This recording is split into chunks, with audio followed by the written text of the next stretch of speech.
Good afternoon, class. I thought I'd give a sort of a brief video about the Respondus exam, basically the Respondus lockdown browser that you're going to need to get to be able to take that poetry uh, essay, or that's not poetry essay, it's poetry exam. It's basically the exam two.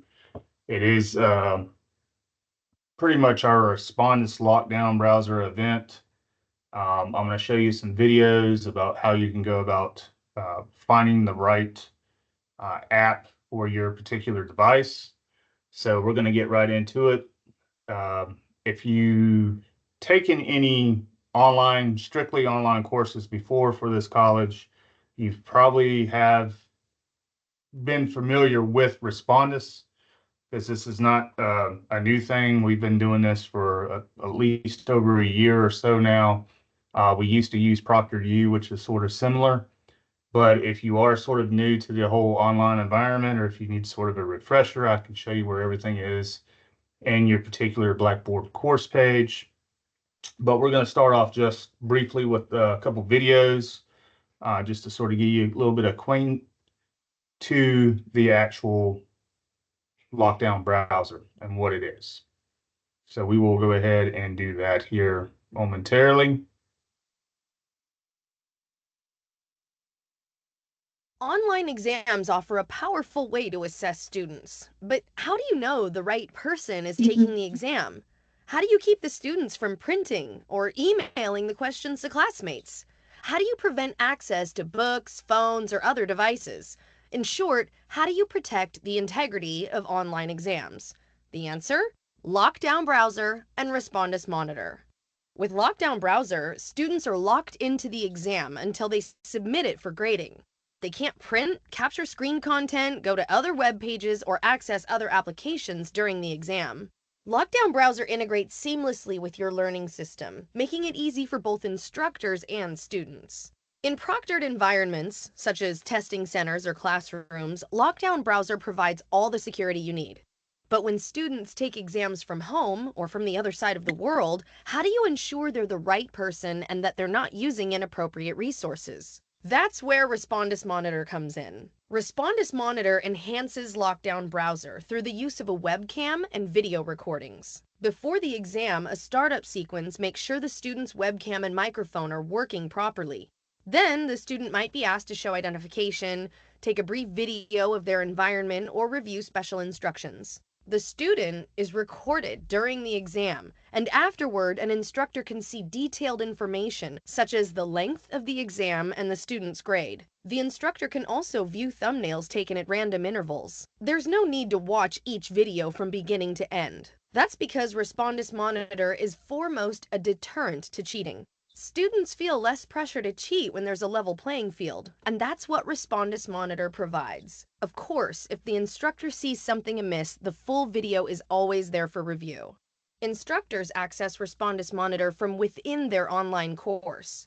There are no outside websites to log on to, no third-party systems or rosters to manage. Respondus Monitor provides incredible scalability, supporting thousands of test takers at any given time. This means instructors don't have to worry about busy testing centers or limiting the number of exams in a course. For students, the only technical requirements are a computer, a webcam, and a decent internet connection. Exams can be taken from anywhere in the world at any time of day or night. There's no need to schedule a proctor in advance, and students don't have to worry about strangers watching them while taking their exam.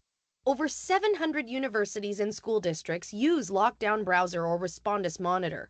That's because the applications are designed exclusively for higher education and secondary schools. It doesn't matter if your institution has only a few blended learning courses or is entirely online. Flexible licensing allows you to get started with a plan that's right for you. But what you'll never find with us are per exam or hourly fees. No way. It doesn't matter if the course has 3 exams or 30. It's always one low cost. Lockdown Browser and Respondus Monitor offer cost-effective, scalable, and convenient solutions for protecting the integrity of online exams. To learn more, visit respondus.com. Watch this video right here because this is more student oriented. If you're watching this video, you're probably required to use LockDown Browser or Respondus Monitor for an online exam. LockDown Browser is a different kind of browser. While taking an exam, you can't print, use other applications, visit other websites. You can't even search the internet for answers. I know, it takes all the fun out of online tests. But here's the good thing. Your classmates can't do those things either, so it's a level playing field for everyone. To use LockDown Browser for an exam, you'll log into your online course as usual and navigate to the test. If LockDown Browser hasn't yet been installed to the device, you're prompted to do that step. Otherwise, LockDown Browser will start automatically or will indicate that you need to start it manually. Upon startup, LockDown Browser might warn you that certain applications have to be shut down before you continue, like screen capture programs, instant messaging, or pretty much anything that lets you communicate with the outside world. After this quick step, your test will begin. Remember, after the exam starts, you won't be able to do other things on your device until you submit the exam for grading. When you're done, just exit LockDown Browser and you'll be all set. Your instructor might also require you to use a webcam with LockDown Browser. This is often called Respondus Monitor, but you can just think of it as a webcam for LockDown Browser. The nice thing about the webcam feature is that it allows exams to occur from the comfort of your home or from the other side of the world. Plus, exams can be delivered at any time of the day or night without any advanced scheduling required. The webcam will record what happens during the exam, and the instructor can review it afterward. Remember, no one is watching you in real time, and only your instructor will view the proctoring results and video later. If an exam requires you to use LockDown Browser and a webcam, just locate the exam in your learning system and select it. Before the exam starts, you'll be guided through a check to make sure your webcam is running properly. Additional steps might also be required by your instructor, such as showing your ID or taking a video of your surrounding area. If you encounter any issues, you can use the built-in troubleshooting or start a live chat session with one of our super friendly support agents. No bots here. Once the exam starts, don't give the webcam another thought. Just focus on that test you stayed up all night studying for. When the exam is finished and you submit it for grading, the webcam will shut off automatically. That's pretty much it. Now, take a deep breath and good luck. All right, so I'm going to show you some places where you can actually go to find additional information. One is the actual where you're going to find the exam, and the exam is, let me get out of this part of it. You will find your exam in the Modular 8 or the Week 8 folder. You scroll on down, it's going to be right here. You click on it. I will say this, there is a built-in time limit already for 60 minutes. I have no control over that. That's the program. So you're going to have to make sure that when you click on it and you are ready to actually take the exam, that you can basically do it within a 60-minute time frame. There's no pausing. I can't, stop and start it for you. So wherever you take it and when you plan on taking it before the 9th of March, which is a Sunday, has to be in by 11:59. Just make sure that you are able to complete it within a 60-minute time frame. Now, as I said in an earlier video, an email. The exam is basically, it's a multiple choice test. There's, I think, 11 questions on it, and it will cover the poetry that we have read, discussed, looked at for week 6, week 7, and week 8. So basically, there's been 2 poets and at least a poem or 2 relating to those poets for a total of 6 poets by the time we get to week 8 that the exam will cover. As it relates to the multiple choice, it's only going to be 1 letter per question. So you're not having to select multiple letters for a question. It's only going to be 1. So make sure that you choose the best answer out of the 4 that they provide you. Unfortunately, there's no partial credit. So if the answer, let's say for number 1 is actually D, but you do C, well, you're gonna, lose those points because you're not gonna get any partial credit for getting the wrong answer. So I would make sure that you looked at the study guide, because I did provide a study guide here, and also provided, I think, a study guide in week 6 or modular 6 folder. They're both basically the same study guide. So I would definitely go through that, be able to answer those types of questions, because I built the test around that study guide. Meaning if you can answer the study guide and go through the study guide relatively with ease or with confidence, then you shouldn't have any problems taking the exam. Now, I mean, if you prepared for it, the exam, I hope, should be fairly easy. If you didn't really keep up with the readings over the last, week 6, week 7, week 8 stuff, then it's probably not going to be as easy. It's probably going to be a bit of a challenge. Because again, on this exam, you can't use any notes. You can't use the actual text of the poem. You can't use the e-text. You can't surf the internet. You don't have a partner. It's just you and that particular exam for 60 minutes or however long it takes you. You may not need 60 minutes. You may be able to, your stuff, you may be able to wrap it up in, 10, 15 minutes, whatever the case may be. Bathroom breaks. I would say anything with bathroom, eating, drinking, that type stuff, I'd go ahead and get that out of the way, because you don't want anything for that proctor to sort of flag you. And if you do have to get up to go use the bathroom, sometimes that becomes a flag. Sometimes the proctor could shut down the exam if they think you're taking too long away, but all in all, the time is still going to be ticking, meaning you can't pause that 60 minutes once you start the exam. Now, you can take this from your own particular home.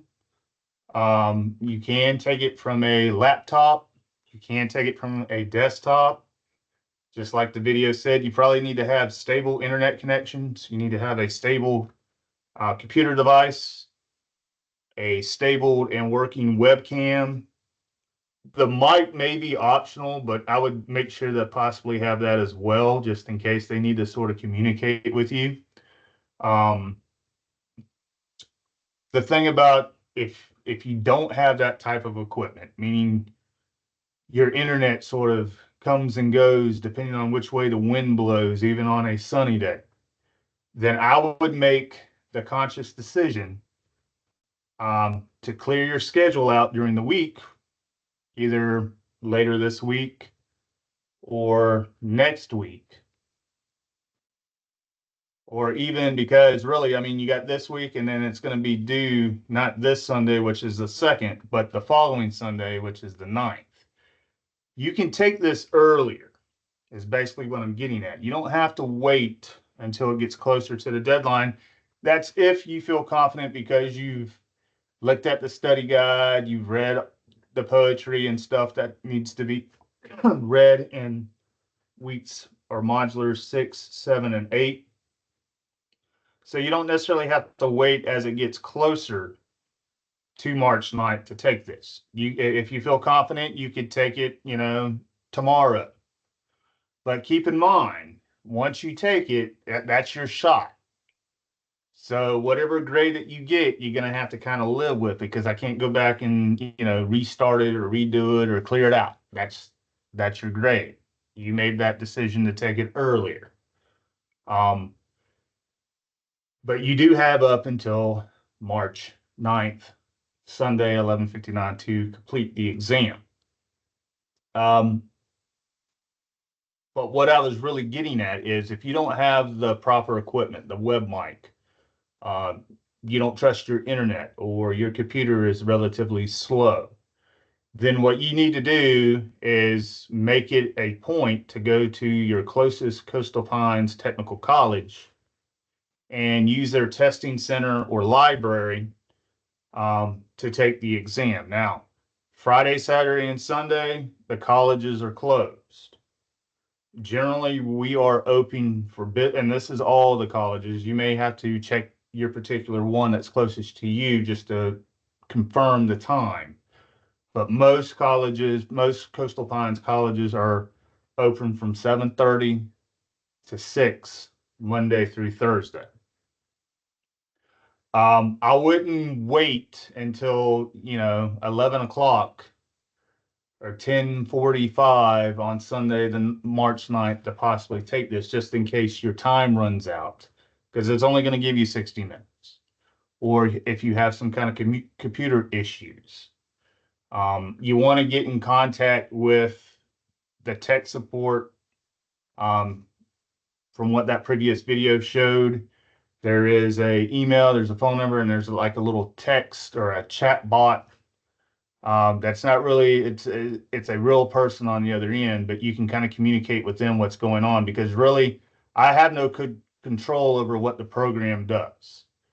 So if there's faulty issues going on with the program, you're going to have to get in contact with them because the only thing I can do is create the test and then basically read and grade your answers. The other thing is, again, if you have stuff going on with your computer, meaning, there's something going on with your internet or you can't get, for whatever reason, you have an update or something happening during your actual taking of the exam. I would make sure that all those updates, as much as you can, are completed before you do sit down and take it.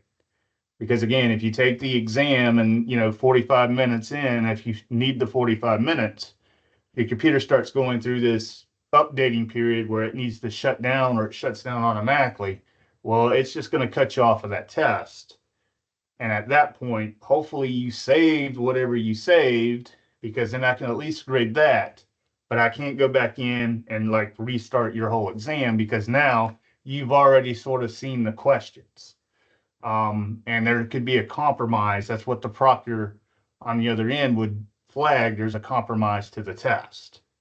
So I couldn't necessarily go back and reopen that because you've already seen most of the test or had, a good 45 or 50 minutes to get through a good bit of that test. So that's why I would say I would save often.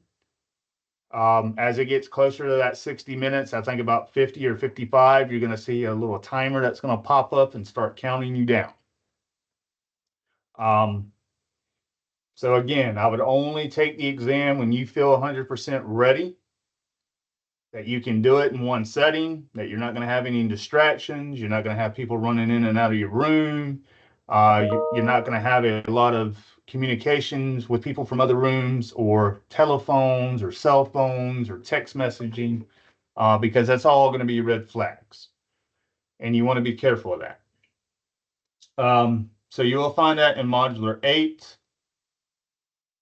I will probably try to come back later this week and talk a little bit more about Modular 7 with the two poems there dealing with Dylan Thomas's Do Not Go General into That Good Night and Emily Dickinson's Because I Could Not Stop for Death. I'm trying to get all the grades caught up in all my classes. I think I have a few Essay 1s still left to grade, and I think I'm already finished with the exam ones. And most people are doing really well. They're either doing really well on exam 1 and sort of decent on Essay 1, or it's the opposite, or it's a little bit of both, which is good. I will start grading some of the Modular 6 assignments, and of course, as it gets closer to the end of this week, start looking at Modular 7. So I'm hoping by the time we, get to the 10th of March, most of the grades will already be in and caught up. Again, I sent out some information about doing the student survey to get 5 extra credit points either for SA1 or Exam 1. If you've done that, I've already added those points to either one of those particular assignments. If you had something in particular you wanted me to add it to, I did it that way. If you haven't done that, please go back and check your email because there's specific things that I want you to do to be able to get those points. So I know that you actually did the survey. You probably will have at least two, maybe three additional extra credit chances coming up before the end of the semester. So you want to sort of keep an outlook on your email about those. And as we get closer to April, if there's a weekly assignment that's not a major essay or a major test that you want me to drop, I will drop one of your weekly assignments that you didn't possibly do so well on. You just kind of have to let me know by email which one you want me to drop. Again, it can't be a major test or a major exam, but I can go ahead as we get closer to midterm. If you want me to go ahead and do it now, so you can see the grade reflect, just email me and let me know which one that you want me to drop. So that would be sort of like an assignment that happened in week 1 or, week 6 or modular 7, that type deal. But I can only do one. So you have to kind of make sure you want to choose the one that you really want me to drop. If you want to wait, because we got a couple more, because we're going to be getting into drama toward the end of March, and that's pretty much going to take us through the rest of the semester, where we're going to have the research paper and of course the final exam. We'll talk about that as it gets closer, but we're going to have some discussion boards, which is not really on the checklist of the syllabus yet. So if you want to wait until we get a little bit further into the middle of April before you decide which one you want me to drop, that's fine. But as it gets closer to the end of the semester, if you don't tell me, because I want to keep my promise to everybody, I will just go in and drop one for you. But I wanted to give you a chance, if you had one in mind at this point, since we are basically modular 7, week 8, to kind of go ahead and let me know that, because we're going to have a midterm grade checkpoint come up. Sort of like the grade checkpoint I sent out to the college a couple weeks ago. About week 8, week 9, I'm going to send another grade checkpoint to the college. Again, if you're passing 70 or higher, you probably won't get an email or a phone call or have anybody come talk to you, especially if you're like dual enrollment. You may have a high school coordinator come and talk to you if you have a D or lower. So anything between 0 and 69 is considered not passing. So if you do have that, you may have somebody come and talk to you or email you or text you or whatever the case may be in a couple weeks. I will say, if your grade is really low, like if you're in the 20s, 30s, or 40s, you may want to think about withdrawing from the course, because after midterm, you're only going to have about 7 or 8 weeks. One of those weeks is going to be a spring break, so we don't really have anything due during that week necessarily. But we're not going to have a lot of time, especially when we come back from spring break in April. You're only going to have about 3.5 weeks, and then we're done. So, about week 8, week 9, or after you take the midterm or whatever, if you're, really failing the course, I would think about possibly going through the withdrawing process, and you would have to start that on your end. You can't, you can email me and say, hey, I want to withdraw, and that's fine. But I can't personally withdraw you yet until you start the paperwork and go through the process on your end. So you'd have to go to the college register and give you some paperwork or take you to a website and start going through that process. Because once you fill out what you need to fill out, I will be alerted by email to go in and do my half. But until I get that email from the actual withdrawing process, it's called Laserfish, I can't go in and withdraw you. So some students will think, hey, Mr. Wilson's going to withdraw me, but I can't officially do that. So they don't go through the proper way to do that. And when we get to May 5th or May 6th, when the final checkpoint, the official grades go in, they get an F because they didn't go and do their part instead of a WF.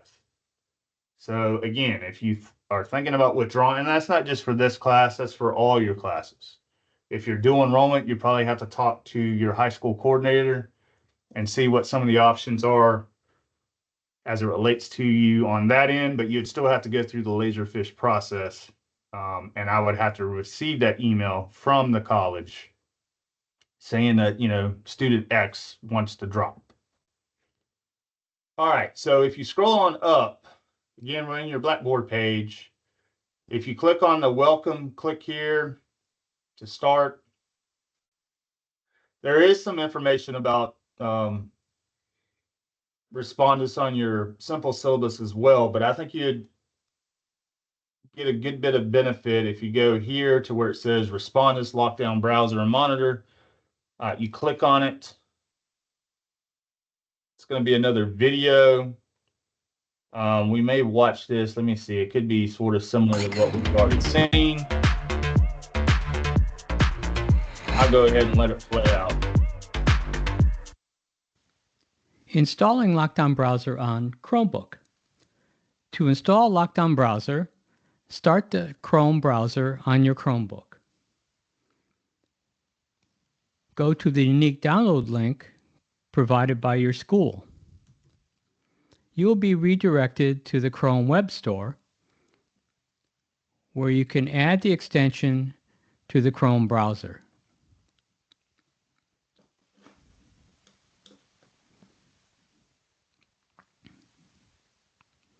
And that's it.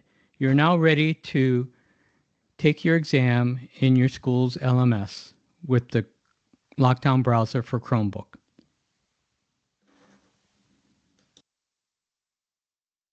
All right, now that's for Chromebook. And if you go back, if you're using a Chromebook, you want to go through that particular process to get it. And one way is right here. Again, it's showing the same video again. Installing LockDown Browser on Chromebook. So you can read that video or watch that video, and I think this is the same. This is something different. Let me see. If you're watching this, you're probably required to use Respondus LockDown Browser for an online exam. LockDown Browser is a different kind of browser. While taking an exam, you can't print, use other applications. Yeah, it's a similar video that you just watched. You can go back and watch that again. But if you're using Chromebook, you need to watch this video. If you're using Windows, like a desktop, laptop type deal, this would be a video that will show you how to do that. You click that link. This will give you access to the Respondus download. Just follow these steps and you should be good. Same thing for Mac, like a MacBook or a Mac computer. This would be the same thing. You'd probably want to watch the video for that and follow these steps 1 through 6. The problem is you can't mix and match, meaning if you are using a Chromebook, you can't download the deal for Mac. If you're using Mac, you can't download the deal with Windows. So you want to fit the one that's going to be installed on the proper device. Now, iPads, it doesn't work really well on the iPad. I wouldn't even, entertain that thought. There's a lot of problems that students have in the past. That's why I don't recommend it. A lot of crashes, a lot of shutdowns, a lot of, false starts where it looks like it's going to let you start on an iPad and it never does. The same thing with cell phones. I wouldn't try to take this thing on a cell phone. It probably won't work too well with you or for you. It probably won't even let you get onto it. Using your cell phone. So you have to either download it using a Chromebook, a MacBook, or some Mac, laptop or desktop, and then Windows. If you need additional help, you click on this link, and it's going to take you to a couple places. We have a LibGuide here at the college with Respondus. Our libraries has in-person help if you need to, again, go to a library to take the test because your equipment is outdated or you don't really trust it. You do have a student support link here. You type in a keyword into the search bar box to find your article related to your issue, or trouble with a proctoring event, you can call or email or click onto this particular Respondus support. And for the most part, that's it. Um, so the day is the 25th of February. So you have basically what? 1, 2, 3, 4, 5, 6, 7, 8, 9, 10, 11. You have nearly 12 days to complete this exam. Um, I think I actually put the exam and everything up a couple of days earlier. I think it was actually up there late last week. So you actually had a little bit longer than 12 days, depending on if you were working ahead or not, because some of these modulars have been open where you could at least work ahead and do the readings um, if you wanted to. So for the most part, that is Respondus. And again, if you had, a previous online course last semester, let's say you took 1101 at some point from the college, you probably had a Respondus event during that. Sometimes it's the final exam, sometimes it's the midterm, sometimes it's some other particular quiz or test throughout that particular semester. Generally, we are required to only do one, though the instructor can do as many as he or she pleases. Generally, I only have to do one, um, just because, after a while, sometimes they do get kind of overwhelming. If you're doing everything on Respondus, you got to have a little bit of trust. Hopefully, with the students, and hopefully they're following the honor code and that type of stuff. Not using, plagiarizing or buying a paper or using AI, because at some point, with the safe assign, you possibly will get caught with that. But again, this is not a got you test. It will get you, it will lower your grade if you don't prepare for it. So I would definitely prepare for the midterm exam. And I hope everybody else is having a great week 7. It's hard to believe that, by the time we get finished with this Respondus event, that we're basically going to be 2 months into our semester at this point. Which means after the 9th, we basically have what? 1, 2, 3, 4, 5, 6, 7, about 7.5 weeks left of our semester. Our spring break will happen, I believe it's March 31st, which is a Monday, through officially April 5th or 3rd or 4th, because we usually are Monday through Thursday, but of course we have the weekends in there. So we will get started again once we come back from spring break on Monday, April 7th.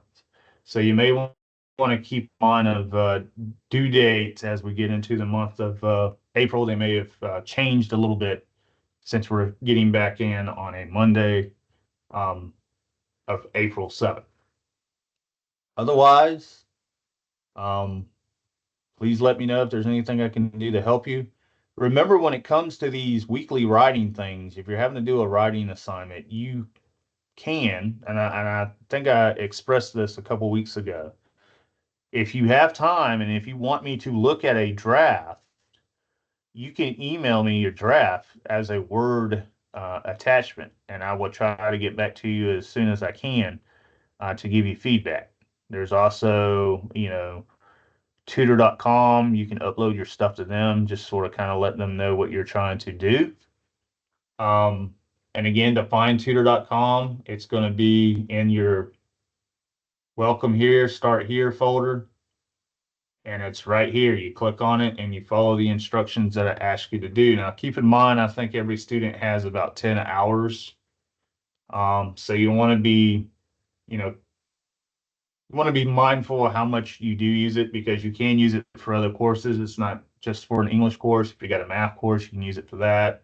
Basically, if we are offering a course at college, there should be a tutor on there that can help you. I think now, though, you can't just like drop a paper off. You actually have to either meet with somebody live or you have to schedule an appointment with them. And usually the appointments are anywhere within like a 30-minute to maybe 1 hour window. So you might want to be careful about giving them something that's going to be very lengthy. I would say I would probably, if you want them to look at something, kind of be upfront with that. But if you really just want to kind of concentrate on something, um, major, like if you're having a whole lot of problems with paraphrasing or quoting, you want to make sure that you're doing it right, so you're not plagiarizing or anything like that. Then kind of tell them that so they can really kind of zero in on just some of that stuff. Because if you already know how to do some things well, there's really no sense of them to sort of kind of keep rehashing and saying, hey, you really do this well, you do this well. You really want to focus on the areas that you're having some issues with. That's going to help your grade. As we get into the end of March and, coming back from spring break, when we start talking about the research paper, this librarian live chat will probably be very helpful, because you're going to need to get sources, some books, some journal articles, that type stuff, to be able to do that drama research paper as we get later into the month of April. Otherwise, I hope everybody is having a great week. I hope everybody is healthy. I know there's a lot of stuff going around, pollens everywhere. This yo-yo weather is going on. People are getting sick. It's just getting to that point now that, hey, we are basically in 2 months now. We got about, less than 2 months before we start thinking about the summer semester for some of us. So kind of keep that in mind too. Depending on who signed you up or who was your advisor, they may be getting in contact with you. I'm hoping before spring break to see what your plans are as it relates to the summer semester and if you are planning on going.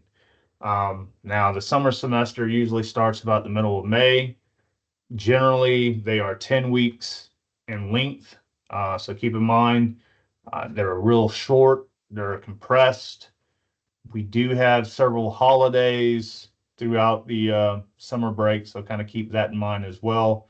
But they are a way to, take a class or several classes and get you that much closer to your graduation date, because they are only 10 weeks. But with that said, we basically still do like a 15-week semester, but we just condense it down and into the 10-week structure. So sometimes the classes are longer. Sometimes if you're meeting in person, you have to meet multiple times throughout the week, depending on the course. I wouldn't necessarily take a summer course or summer courses if you know that you're going to be, extremely busy and not going to have the focus and concentration to do a 10-week class. Meaning if you got vacations planned, if you're planning on getting additional hours to sort of supplement income that you might have lost during the spring or fall semester, uh, I wouldn't try to do too much if you don't think you can kind of maintain your concentration. Because otherwise, you're either going to not get the grade that you were hoping for or wanting. You could possibly fail the course, or you'd have to withdraw. All of those things in consideration, you may have to retake the course again, this coming fall or next spring. So you just want to be kind of smart about how you approach summer, because a lot of folks think, oh, 10 weeks, that's going to be quick. I can do that. And they sign up for 4 or 5 online courses, or they sign up for, 2 or 3 in-person courses and an online course, and realize that they have to travel. They may have to go to the Camden campus, or they may have to go to Jessup or Waycross or Brunswick or whatever the case may be. And it may not be for a 75-minute class. You may have a 3-hour class that you have to sit in for. So, talk to your advisor, see what your program of study requires, that you need to take. I wouldn't just take something for the sake of taking something. You want it to count. toward your particular degree. Um, and, approach it that way, because the fall and the spring, those are usually when you have the 15-week courses. Now, again, sometimes we have 8-week courses, which they call term A and term B. Sometimes they have those in the fall or in the summer, I mean, but keep in mind, if we're 10 weeks and you take a term A or a term B in a summer semester, that means your course is only going to be 5 weeks in length, and that's really going to go quick. So just be mindful of that as we look toward the summer, if you're planning on doing any summer courses, and just let me know if there's anything I can do to help you as it relates to this course. Um, Please, like I said, I wouldn't wait until the very last minute to try to take. I mean, obviously, you want to be prepared for it. I know sometimes life gets in the way with things. If you got work, you've got other classes. But we have to take this on the 9th. I can't push it back any further because officially midterm week happens on the week of March 3rd. So I'm actually giving you several more days, because I think the official midterm day is either March 5th or March 6th, either that Wednesday or Thursday. So I'm giving you a couple extra days anyway, sort of staying with the Sunday deadline deal, so that doesn't sort of confuse anybody.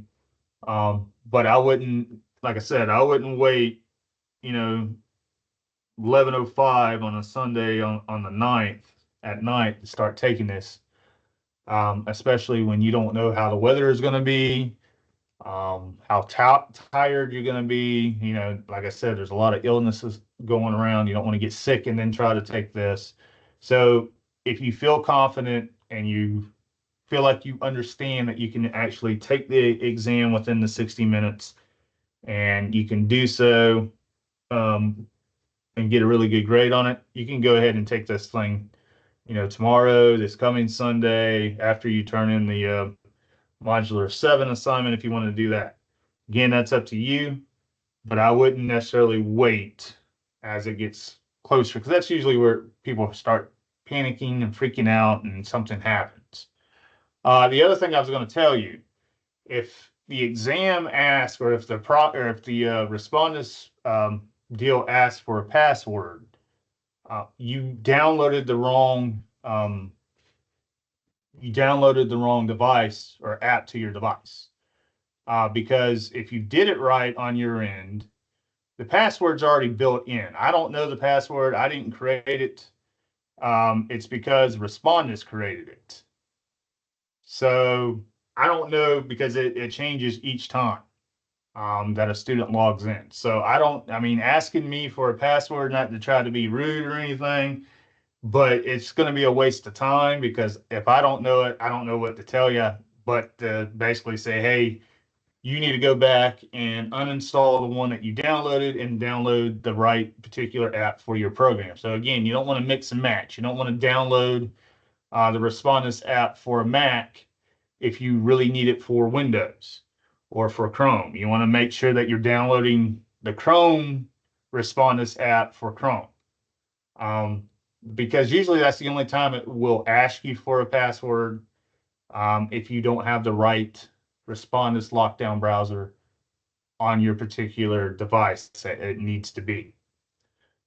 So if you downloaded everything correctly on your end, if everything checks out, it's just going to bypass the whole deal with the password and let you get right into that first part, which is usually going to be, they're going to want you to show a student ID, usually a college ID, but if you have a driver's license that has your picture and your name, and all that stuff on it, and they can see it clearly, that will work. If you're a dual enrollment student, again, if you have like a student ID from your high school with your picture and your full name on it, and they can clearly see it, that will work. They're probably going to want you to take a live picture after showing them the ID. And then at that point, you need to sort of keep the camera on. If the camera goes off, or if they can't see you, then we can't grade your exam, because at that point, we technically still don't know if you're the one taking the exam. I mean, if everything goes black and only thing we hear is the keyboard going. Well, that could be anybody. That could be your granny taking it. That can be your kid taking it. That can be your sister taking it. So that's why we need to have a visual on you. So if I open up the exam and I see the video, and for the 30 minutes or 45 minutes, if it's all dark, meaning the only thing I can hear is audio, I can't see your face, the proctor can't see your face, then you're just going to get a 0 on the exam, because that's not what we need. We need to see you physically take this exam.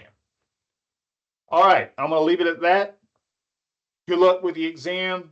Good luck with Modular 7 assignment this week. And I will be back in touch either later this week to talk a little bit more about the poetry for Modular 7. And I will try to get on for a little bit for the poetry on Modular 8. It's just I'm trying to grade for 4 additional classes at this point, and I'm trying to get all of that stuff updated, so when it's time for me to do the midterm checkpoint, I can go ahead and do that. Otherwise, I hope everybody else has a good rest of your Tuesday, and I will be in touch.